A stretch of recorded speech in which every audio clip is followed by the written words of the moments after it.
Morning Burundi, Uburundi burakeye.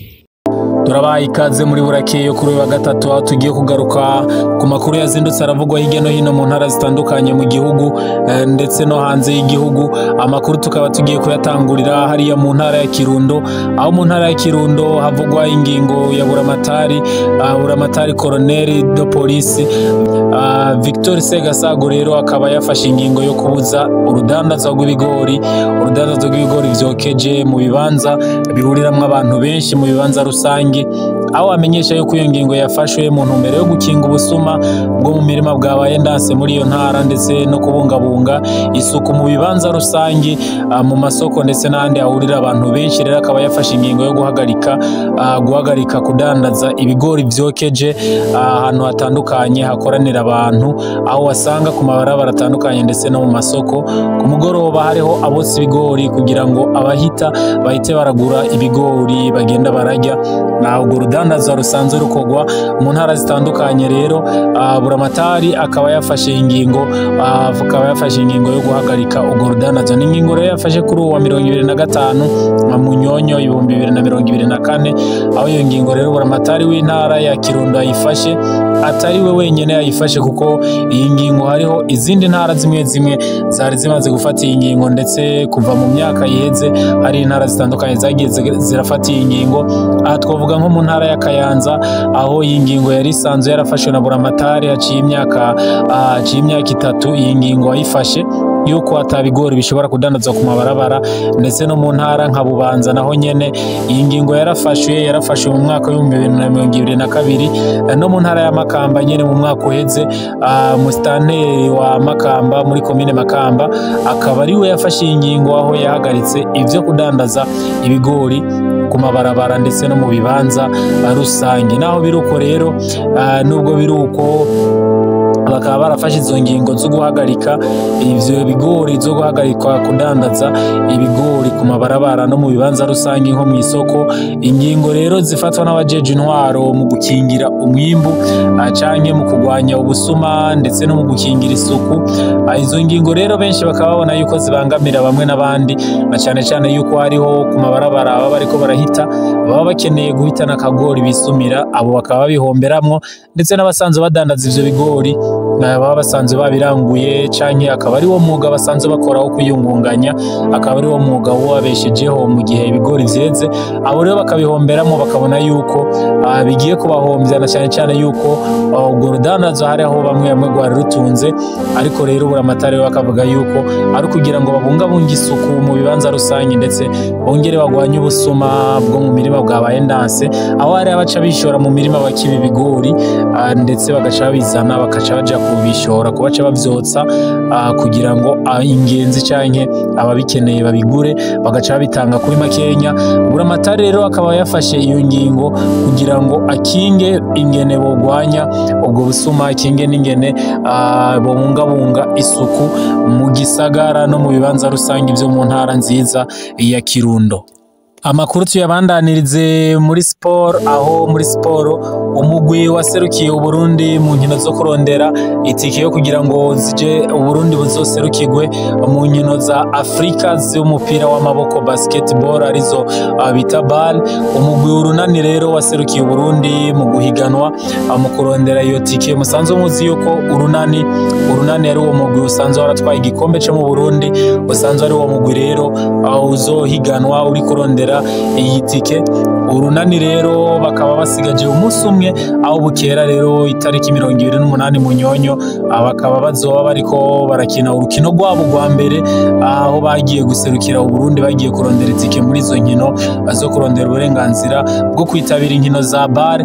Ni inkino rero zihuza imigwi yo mu karere k'ubuseruko. Urukino rero ruzokinwa kuri uyu wa 28 Munyonyo, rukaba ruzohuza umugwi w'urunani n'umugwi wa Matero Magic wo mu gihugu ca Zambia. Umugwi w'urunani rero uri mu muce B, uwo muce urimwo imigwi nka Matero Magic yo mu gihugu ca Zambia bazohura rero aho bukera, ndetse na City Oilers yo mu gihugu ca Uganda, hakaba n'umugwi wa Fox Basketball Club wo mu gihugu ca Sudani y'Epfo, hamwe n'urunani rero wo ngaha mu Burundi.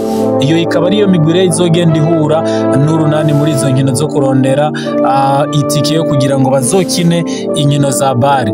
Rero urunani rugiye gutangura izi nkino amaraso mashasha inyuma yo kwiyegereza umunyasenegal Abdoulaye Ndoye ndetse n'abandi abakinyi bagize rero umugwi w'urunani bafashe urugendo, bakaba bamaze iminsi 3 bariko bimenyerereza hariya mu gihugu ca Kenya hagiye kubera izo nkino. Rero urunani rukaba rwiteguye cyane n'abakinyi bashasha, rukaba rwiteguye cyane n'abakinyi bari bahasanzwe nabo nyene abari kumwe n'abashasha, bakaba biteguriye izi nkino, ndetse mu matsinda imigwi ibiri ya mbere muri iri tsinda ikaba izoca ibandanya mu gice gikurikira kugira ngo bagende bakurakurana mu kurondera itike yo kuzokina inkino za bare. Amakuru tuce gatonya mu muziki, aho mu muziki havugwa cyane amakuru avugwa ku umuririmbyi Dramati aheruka gukora igiteramo kidasanzwe, igiteramo carabwe cyane citabiriwe n'abantu benshi cyane, cabaye kuri uyu wa gatandatu kibera ahajya muri Jardin yo muri Hotel Source du Nil. Iki giteramo rero citabiriwe n'abarundi benshi bari kumwe n'umutanzania The Voice. Kikaba ari igiteramo citabiriwe cyane, kikaba ari igiteramo cyakunzwe cyane, cyanavuze neza cyane. Yamara nubwo biruko rero umuririmbyi Dramati akaba atorohewe cyane muri kino gihe inyuma y'igiteramo, aho bavuga yuko amakuru avugwa rero kuri Dramati avuga yuko Dramati yoba atamerewe neza cyane, na cyane yuko hari abo batahuje mu bateguranye kino giteramo, hari abo batahuje rero bikaba byatumye Dramati ajya mu butungane. Dramati akaba yaritavye ubutungane kugira ngo agende gusigura kuri ayo matati asanzwe afitaniye n'abo bantu batahurije ko. Dramati rero ku munsi wa Mungu yoba yaritavye ubutungane bamwitwariye, na cyane ku ntunganyo y'iki giteramo abo byari byakoranye. Dramati rero akaba yanditse amakuru. Uyu muririmbyi asanzwe ari mu bakunzwe cyane hano mu Burundi, akaba yanditse ubutumwa kuri Instagram yiwe, aho yariko asa n'ugaragaza agahinda kiwe, avuga yuko umwaka ugira uhere nabi kuriwe. Yanditse ubutumwa avuga ati umwaka ugira uhere nabi, yumvire gushira imitahe mu kintu, ugashira imitahe mu kintu hari ibintu biriko biravugwa, rero ngo ugashira imitahe mu kintu witeze inyungu nini, hama mu nyuma inyungu imaze kuboneka ukumva ngo turayafisemo yose, turayafashe yose, ngo kubera ikintu kitumvikana kandi nawe utazi, ugaca usigara atana kimwe ufise inyuma y'amezi menshi yo gukora cyane. Intwaro itegerezwa gutahura amakondisiyo, itegerezwa gutahura ibihe dukoreramwo, ibyo ducamwo n'ingufu dukoresha, ukwitanga n'ukuntu biba bigoye nk'umu artiste gushika kwiteza imbere hano iwacu. Ibi rero umuririmbyi Dramati akaba yabivuze inyuma yuko Dramati yitavye ubutungane, akaba yagiye aburanwa nabo bari bafatanije gutegura iki giteramo cyabaye ku wa gatandatu, aho rero bivuga yuko batahurije ko uri nyene igiteramo, aho boba batahurije ku wateguye kino giteramo. Rero wateguye kino giteramo ategerezwa kuba ari we atahukana amafaranga asanzwe yaravuye mu giteramo, ndetse rero n'ibindi tutaramenya tuzogenda tubatohoreza kuri iyi nkuru ya Dramati rero asanzwe afise n'ibiteramo bindi agiye gukora, aho azokora ibiteramo mu Rwanda ndetse n'ahandi azogenda mu Buraya, yongera agende muri Amerika mu mpera z'uyu mwaka. Akaba ari umuririmbyi ariko arakora cyane, na cyane yuko ari no muririmbyi afise indirimbo yakunze cyane no mwaka. Indirimbo yiwe Kosho ikaba ari indirimbo ifise amavyuzi menshi kuri YouTube, yarabwe n'abantu benshi cyane uyu mwaka, ikaba iri imbere cyane aho iri hafi gukwiza abantu imiliyoni 6 bayiravye. Akaba rero ari mu baririmbyi bakunzwe cyane bitewe nuko n'indirimbo ziwe zikunzwe cyane hirya no hino mu Burundi no mu makungu, ari navyo bituma aronka ibiteramo. Tukiri mu muziki, dukira mu muziki kandi tugaruke ku kibazo amatate canke icoka kibi cyavuzwe hagati y'umuririmbyi Alvin Smith batazira Ravage original ndetse n'umuririmbyi Gusto Melanin Boy yahoze mu mugwi wa We Love Music. Abo nabo bakaba bagiraniye amatati ku ndirimbo bise nshaka kumera nk'abandi, indirimbo nshaka kumera nk'abandi ya Alvin Smith nkuko twabibashikirije yari yayikoranye n'umugwi Love Music, ariko uyu mugwi uza gutandukana rero abatandukanye. Alvin Smith niho yashaka gukora akora amasanamu, ariko agomba gukora amasanamu asanga baratandukanye baranka guhuza yuko bokorana, niko gukuramo amajwi ya Melanin Boy hanyuma agakorana na DJ Fernando, kuko aba bose batemera gukorana mu ndirimbo imwe. Akoranye na DJ Fernando niho indirimbo nshaka kumera nk'abandi yasohoka nkuko twabibashikirije. Rero abakunzi ba Melanin Boy bakaba barababaye cyane yuko asohoye indirimbo Melanin Boy atarimo, ndetse na Melanin Boy vyamushavuje. Niko rero Alvin Smith kuvuga ati jewe nzosohora indirimbo irimwo amajwi ya bose, acasohora indirimbo irimwo amajwi ya Melanin Boy. Abakunzi ba Melanin Boy birababaza cyane kuko ayo majwi atarakoze yari amajwi ameze nabi. Melanin Boy niko kwitwara, yitwaye indirimbo bayifuta kuri YouTube. Alvin Smith nawe acatwagwa n'agashavu niko gutera Melanin Boy muhira yitwaje imbugita agatobagura amapine y'imodoka. Ivyo Alvin Smith yiyemereye yuko ari we yabikoze atwawe n'agashavu. Mu nyuma rero Alvin Smith yarasabye imbabazi. Melanin Boy aravuga yuko yamukoreye amakosa ndetse akwiye igihano gikomeye, ariko aravuga ati jewe ndaciye bugufi, ndazi yuko ivyo nagukoreye ari ibintu bikomeye cyane, nohabwa n'ibihano bikomeye. Ati ariko nagize ishavu. Rero Alvin Smith arasaba imbabazi, ndetse Melanin Boy yari yamwitwariye mu butungane, hakaza n'igipolisi kigomba gufata Alvin Smith, akaba aramubabarira birahera. Ariko nubwo rero ibyo kumubabarira byabaye, Alvin Smith kugezana n'ubu indirimbo yiwe nshaka kumera nk'abandi yakoranye na DJ Fernando barayikuye kuri YouTube, yari indirimbo iriko irakundwa. Alvin Smith rero akavuga ati jewe narasavye imbabazi Melanin Boy kandi yarambabariye, hasigaye ko amuruhusha maze indirimbo yanje shaka kumera nk'abandi twakoranye na DJ Fernando igasubira ku rubuga rwanje rwa YouTube. Rero akavuga yuko imbabazi yazisabye bakazimuha, ariko iyo umuntu aguhaye imbabazi hari urugero aba yagejeje kuguha imbabazi. Akavuga yuko akirindiriye yuko umuririmbyi Melanin Boy yuko yomusubiza uruhusha kugira ngo basubize indirimbo yiwe yakuwe ku rubuga rwa YouTube. Iyo ndirimbo rero ikaba ari indirimbo itarimo amajwi ya Gusto Melanin Boy. Alvin Smith rero akavuga ati narakoreye amakosa mugenzi wanje kandi naramusavye imbabazi ndetse yarazimpaye, ariko iyo umuntu rero asavye imbabazi niwe amenya urugezo azitangako. N'ubu rero ndasharindiriye ko atanga uruhusha indirimbo yanje igasubira kuri YouTube yanje. Rero ivyo Alvin Smith akaba bivuga asaba imbabazi rero yuko umuririmbyi mugenzi we Gusto Melanin Boy yomurekurira yuko indirimbo isubira ku rubuga rwa YouTube. Ni mu gihe rero Melanin Boy wewe atekanye, asanzwe ari n'umuntu avuga amajambo make, asanzwe ari n'umuntu adakunda kuvuga ku bibazo agenda agiranira n'abandi baririmbyi. Akaba rero ari amakuru tuzobandanya dutegereje turindiriye tumenye mbega Melanin Boy abivuga ku iki, na cyane ko Alvin Smith wewe avuga yuko hari abaririmbyi yaheruka gutanga muri interview yaheruka gutanga, avuga yuko hari abaririmbyi rero usanga bagenda ari abantu bitwara nk'intama, bagaragara nk'intama, ariko ugasanga nabo ni abanyamakosa. Ugasanga rimwe na rimwe ugiye ukabitohoza, ugiye ukavyiyumvira ko canke ukabamenya usanga ari bo baba bafise amakosa. Rero nivyo tugiye gukurikirana kugira ngo tumenye mbega iki kibazo cha Melanin Boy na Alvin Smith kizohera gute, bizogenda gute. Ariko kandi aba bose kuba barasabanye imbabazi twizera yuko ari intambwe ya mbere bateye, ndetse bizogenda ibindi biza mu nyuma bakagenda bahuza, na cyane yuko bari banakoranye indirimbo kandi bashobora kuzosubira gukorana. Aba bose rero bakaba baheruka guhurira kandi mu giteramo cha Dramati, aho bose bitwaye neza ku rubyiniro, bakaba bitwaye neza bararyohera abakunzi babo. Aho rero hari kuwa gatandatu muri cya giteramo c'umuririmbyi Dramati bahuriyemo n'abaririmbyi batandukanye b'abarundi, ndetse rero Alvin Smith na Melanin Boy bakaba bose bararirimbye baririmba neza cyane muri ico giteramo abantu benshi bakunze uko cari kimeze.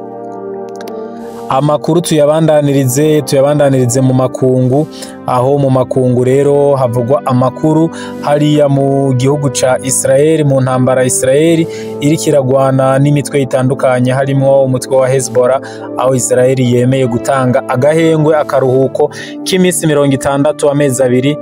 Israel yemeye gutanga akaruhuko ku mugwi Hezbollah muri Liban, aho Israel yari imaze iminsi iriko iratera amabombe, iriko iraterera ibisasu bikomakomeye, aho ivuga yuko yari kirahiga hinyegeje abagwanyi b'uyu mugwi wa Hezbollah. Rero bakaba bumvikanye na Israel yuko Israel yofata akanya k'iminsi 60 amezi abiri, Israel na Hezbollah bagashira ibigwanisho hasi, bakareka kugwana kugira ngo babanze biteho gusana ivyasambutse, babanze biteho no kuganira, hanyuma intambara izobandanye canke bazofata inzira y'ibiganiro. Inyuma y'ibi rero hakaba hari ibiganiro bizoca bibandanya aba bose baganira, ariko kandi bikaba bizovana n'ingene umwe wese muri aba bose bubahirije amasezerano basanzwe bumvikanye.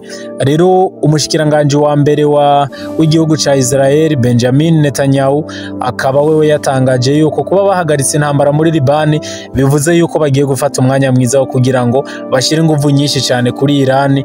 Akavuga yuko Iran rero bagiye kuyitera ibisasu cyane, abaronderayo abagwanyi b'imitwe itandukanye yitwaje ibigwanisho canke yiterabwoba Israel isanzwe iriko irarondera, harimo aba Hamas ndetse n'iyindi mitwe yiterabwoba isanzwe ihanganye n'igihugu ca Israel. Rero Israel ikaba imenyesha yuko igiye guha agahengwe Liban, ariko kandi igiye gufata umwanya mwiza no gushira inguvu nyinshi cyane mu gutera igihugu ca Iran. Iran nayo nyene isanzwe Iran ivuga yuko yiteguye kuzishura igihugu ca Israel hamwe cobandanya gitera. Israel rero ikaba ititeze guhagarika na gato iyi ntambara isanzwe imazemwo igihe kinini iriko iragwana. Intambara yahereye mu gace ka Gaza hariya muri Palestine, Israel iriko irihora kuko hari abagwanyi b'umugwi Hamas, b'umutwe Hamas bari bateye muri Israel bagahitana abantu barenga 1000 muri Israel, aho rero Israel ariho yacitangura ibitero byo kugira ngo yihore ndetse inarondere abagwanyi b'iyo mitwe aho bihishije bose. N'intambara yagira guka rero kuko umugwi wa Hezbollah usanzwe ukorana cyane hafi n'umutwe wa Hamas. Abagwanyi rero ba Hezbollah bakaba bari mu bihugu bitandukanye bihana urubibe na Israel, ibihugu by'abisilamu ari byo Palestine, harimo Iran, harimo Syria, harimo ndetse na Liban. Rero bavuganye na Israel bakumvikana yuko bagiye gufata agahengwe k'iminsi 30 batariko baragwana. Muri Ukraine naho nyene intambara Ukraine iriko iragwanamwo n'Uburusiya ikaba ikomeje, ndetse aho ibihugu bishigikiye Ukraine vyagiraniye inama, vyahuye kugira ngo bigeranire inama. Ukraine ikaba yasavye ko bogiranira inama inyuma yuko Uburusiya buteye igisasu ca rutura cyageragejwe muri Ukraine, igisasu Ukraine idafitiye ubushobozi bwo kugira ngo icikingire, nubwo ico gisasu catewe ahantu kitonona vyinshi. Uburusiya bukaba bwagiteye kugira ngo bugabishe ibihugu bishigikiye Ukraine muri iyi ntambara, ndetse Uburusiya bugabisha cyane yuko buzoshobora gukoresha ibigwanisho ruhonyanganda, ibigwanisho rutura muri iyi ntambara, hamwe ibihugu bishigikiye Ukraine vyoguma biyemerera yuko itera ibisasu birasa kure cyane mu kurasa Uburusiya, na cyane mu bice Uburusiya bwafashe byo muri Ukraine. Aho ni mu gihe leta zunze ubumwe za Amerika zaheruka kwemerera Ukraine yuko ishobora gukoresha ibisasu misile zayo ikarasa ku basirikare cyangwa ikarasa ku birindiro by'abasirikare b'Abarusiya bari muri Ukraine, aho Uburusiya bufise uduce dutandukanye bwamaze gufata. Rero ibihugu bitandukanye nk'Ubufaransa n'igihugu ca Allemagne bakaba baremeye yuko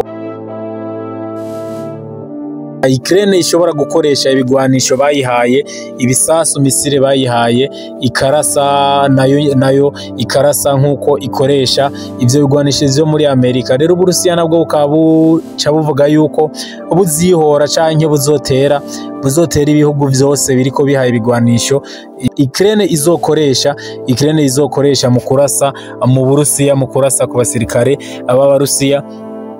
Iyi ntambara rero ikaba ikomeje gufata urundi rugezo, aho bavuga kandi ku ruhande rw'Uburusiya yuko hari abasirikare benshi cyane bavuye muri Korea ya ruguru, abasirikare bavugwa yuko bashobora gushika mu bihumbi 100 bari mu Burusiya biteguye kugwana ni gisirikare ca Ukraine ku ruhande rw'Uburusiya. Ndetse rero aba basirikare bavuye muri Korea ya ruguru bakaba ngo bariko baramenyerezwa imbere yuko bazoja ku rugamba. Rero bakavuga yuko Uburusiya bwaba buriko burategura igitero simusiga buzotera muri Ukraine, ndetse buzotera ku basirikare ba Ukraine basanzwe bari mu gace ko mu Burusiya ka Kursk, aho Ukraine yafashe agace. Ako gace iriko irakontrola, iriko iragenzura muri no misi. Bakavuga yuko Uburusiya bwateguye abasirikare barenga ibihumbi 100 bo muri Korea ya ruguru bazofatanya nabo mu Burusiya, ndetse n'abandi bariko baraza biyunga ku Burusiya kugira ngo batere igitero simusiga kuri abo basirikare ba Ukraine basanzwe bari mu Burusiya, ndetse abongere basange abasirikare b'Uburusiya basanzwe bari ku mirongo y'urugamba, basanzwe bari ku mirongo y'ingwano mu gihugu ca Ukraine, na cyane mu gace ka Donbass, aho Uburusiya buguma butera intambwe, buguma bavuga yuko buriko buratera intambwe. Ndetse n'umukuru w'igihugu ca Ukraine Volodymyr Zelensky akavuga yuko hamwe ibihugu bishigikiye Ukraine vyoguma bikwega amaguru mu gutanga ibigwanisho bikomakomeye, Ukraine igisirikare cayo kiriko kirananirwa cyane, kuko Uburusiya bufise ibigwanisho vyinshi kandi bikomakomeye. Ukraine rero igasaba yuko boyiha ibigwanisho bikomakomeye nayo kugira ngo yivune umwasi.